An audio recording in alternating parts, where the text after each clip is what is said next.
Thank you for tuning into Tanaka TV, the best and future biggest fight channel on YouTube. Don't forget to hit that like, that comment, that subscribe button. We're trying to get this channel to over 2K subs by the end of the year, and we can do that. This channel can do that, but we cannot do that without your support. So thank you for those who support this channel, and thank you for those who will support this channel in the near future. I truly appreciate it. Now, let's get into something that has caught the MMA community's attention. Alex Pereira and his upcoming title defense could break a record that Ronda Rousey has been holding. It says here that Ronda Rousey holds the current UFC record for 3 consecutive title defenses in the shortest time at 189 days.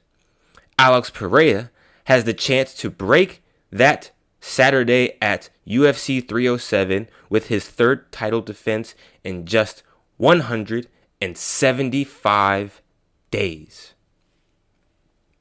Now, do you understand how impressive that is?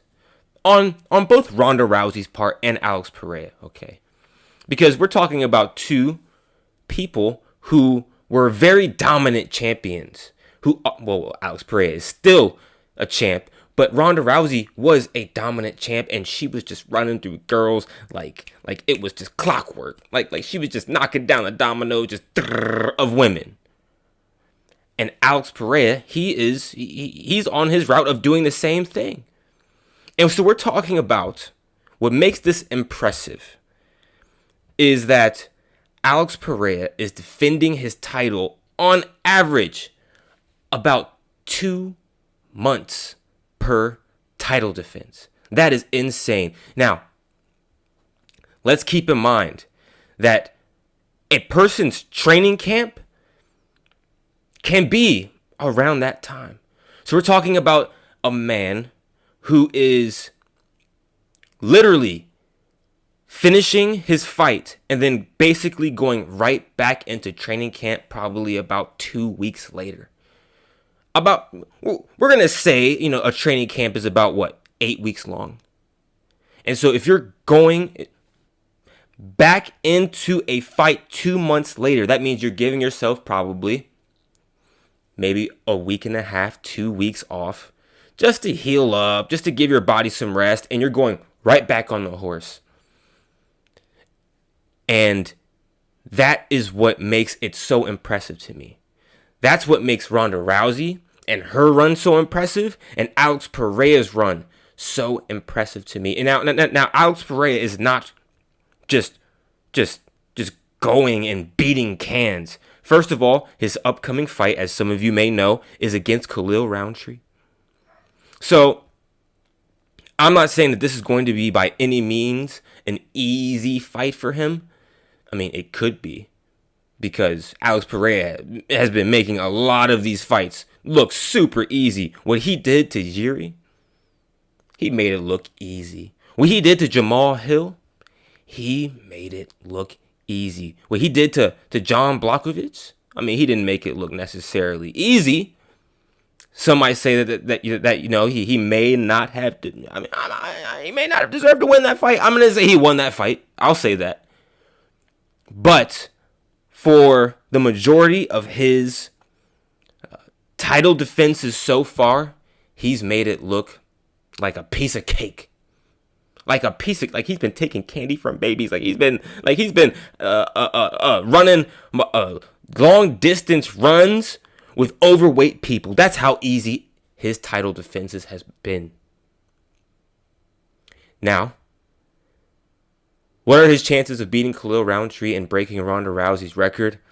I'm going to say it's pretty decent. I think Khalil Rountree does bring some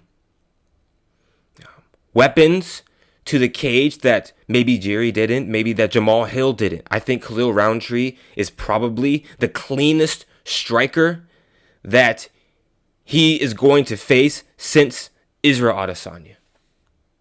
I'm just going to keep it real. Jiri, he's prone to leaving his chin up and having his hands kind of down.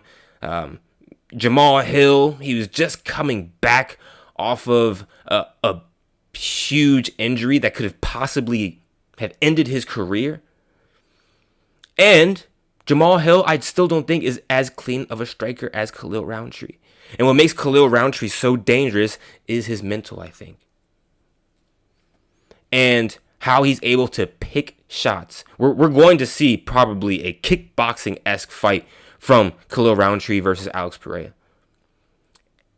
And as all of you know, that is where Alex Pereira shines. And that's why I'm going to say that he has a decent chance of breaking Ronda Rousey's record, which is a very impressive record at that.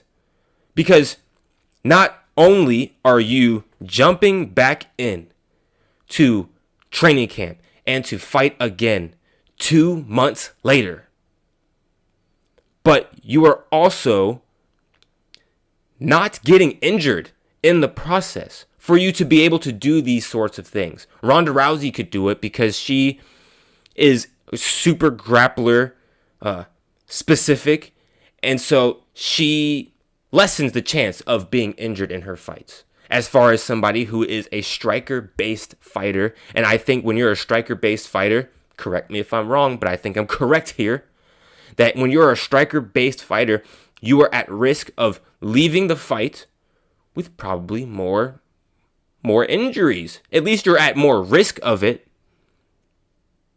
At the very minimum, you're at more risk of being concussed, of tearing something, breaking your hand, breaking your toe, just off the art of striking alone. That's why this is so impressive to me.